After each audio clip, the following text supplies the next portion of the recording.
Melihat daftar hutang BUMN jatuh tempo di tahun 2020 ini, merinding saya. Saya list yang besar-besar dulu ya. Telkom 53 triliun, Krakatau Steel 15 triliun, Kimia Farma 7 triliun, Wika, Adikarya, PP, Waskita kalau dijumlahkan 130 triliunan, Garuda Indonesia 45 triliunan. Sisanya saya males deh ngelanjutin. Lalu PLN misalnya punya hutang 600 triliun, dan di sini kita punya perbedaan cara pandang dari sisi APBN. Entah bagaimana, mungkin saya ini karena mungkin orang bodoh ya. Saya mengatakan bahwa hutang BUMN adalah hutang negara. Aset BUMN adalah aset negara. Sementara dalam postur APBN, hutang BUMN dimasukkan sebagai hutang korporasi atau hutang perusahaan. Sehingga secara rasio hutang kita aman jika disandingkan dengan PDB. Bagi saya ini akal-akalan karena bolehlah menganggap hutang BUMN adalah hutang perusahaan. Tapi kalau default atau kalau gagal bayar, apakah negara bayarin? Tidak. Oke, saya ulangi lagi ya pertanyaannya. Kalau PLN gagal bayar, apakah negara bayarin atau tidak? Sekali lagi, sang ibu mungkin mengatakan tidak akan menanggung default hutang BUMN. Oke, lalu lendernya PLN nagih PLN dan PLN tidak bisa bayar. Negara tidak bayarin, APBN tidak bayarin. Maka PLN akan disita oleh lendernya, oleh peminjamnya, katakan oleh lembaga keuangan global. Lalu asetnya PLN diambil. Benarkah negara akan tetap tidak mau bayar? Sekarang PLN diambil oleh asing yang telah meminjamkan uangnya ke PLN. Karena negara tidak mau bayar. Rasanya tidak mungkin. Karena induknya BUMN adalah negara. Maka pasti dibayar dan pasti menggunakan APBN. Dan itu pasti. Harusnya hutang BUMN dimasukkan ke dalam APBN. Jujur, bagi saya pribadi, kalau benar pengelolaan keuangan negara mau jujur, BUMN adalah milik negara, masukkan hutang BUMN kepada APBN. Juga berikut asetnya dicatat di APBN. Inilah yang membuat saya jauh-jauh hari menyatakan ketidaksetujuan saya terhadap negara berbisnis. BUMN sebaiknya bukan kementerian. Yang kedua yang bikin saya mangkel lagi adalah urusan Konawe dan Morowali, yaitu tambang nikel di Sulawesi Tenggara. Memang di WA akhir-akhir ini ada tulisan beredar seakan-akan dari mantan menteri yang terdahulu, menteri senior yang memuji pertumbuhan ekonomi wilayah tambang nikel. Ada 50.000 tenaga kerja Indonesia di sana, di mana tenaga kerja asingnya yang dari Tiongkok itu hanya bekerja sektor konstruksi. Setelah selesai konstruksi mereka pulang. Investasi tumbuh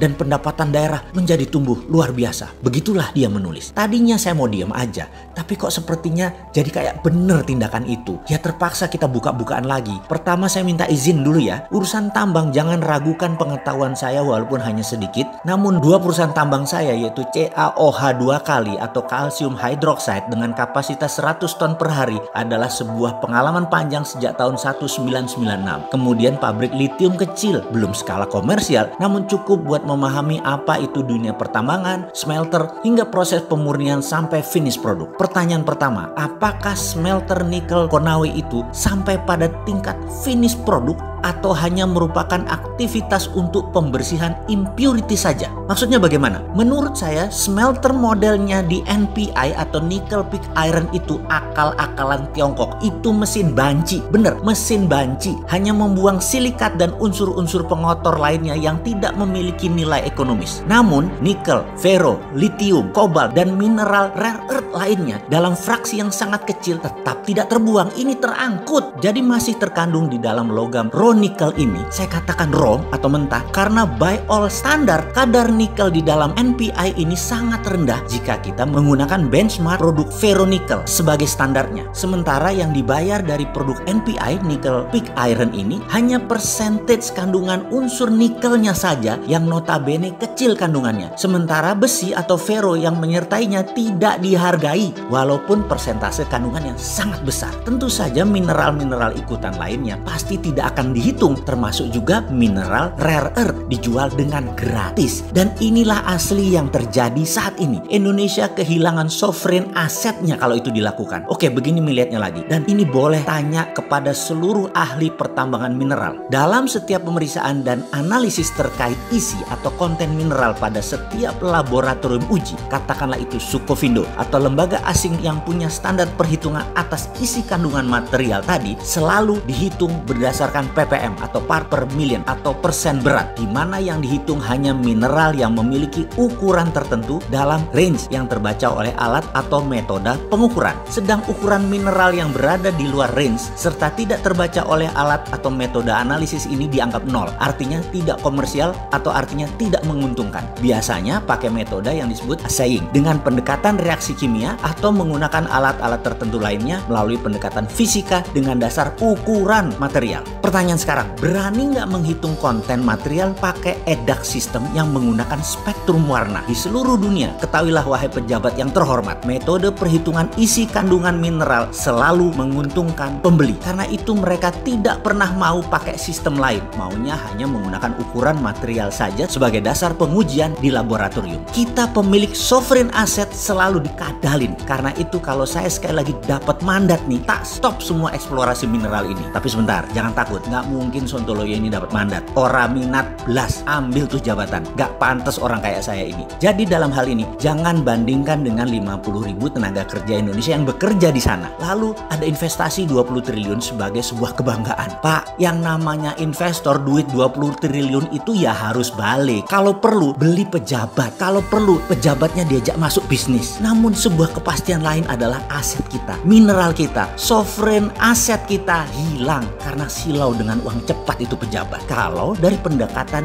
income statement sekarang, kehadiran investasi asing merupakan subjek pajak dan royalti terkesan sangat menjanjikan. Namun coba lihat dari kacamata lain, untuk setiap material seperti biji nikel laterit ini, jangan hanya dilihat dari komoditi dagang atau trade commodities. Coba lihat dari kacamata mineral strategis. Mineral strategis pendekatannya bukan komoditi dagang yang dicatat sebagai revenue dalam income statement negara, tapi dicatat sebagai sovereign asset yang ada di balance sheet negara. Kalau dicatat sebagai sovereign asset, manfaat nikel di Morowali dan Konawe bukan untuk 50.000 orang, tetapi buat 5 juta manusia Indonesia. Lupa, tapi pejabatnya yang jadi pengusaha nggak dapat apa-apa. Maaf, lanjut deh lo, monggo, kata dia. Ya mending buat 50.000 orang lalu dibungkus propaganda agar terlihat pahlawan. Walau aset hilang, kan rakyat nggak tahu apa-apa tentang sovereign asset ini. Rakyat toh masih bodoh. Bahkan dikasih duit 400.000 per hari untuk ngebuzzer yang kesannya beda dengan apa yang dijalankan pemerintah. Pokoknya serang, banyak yang mau.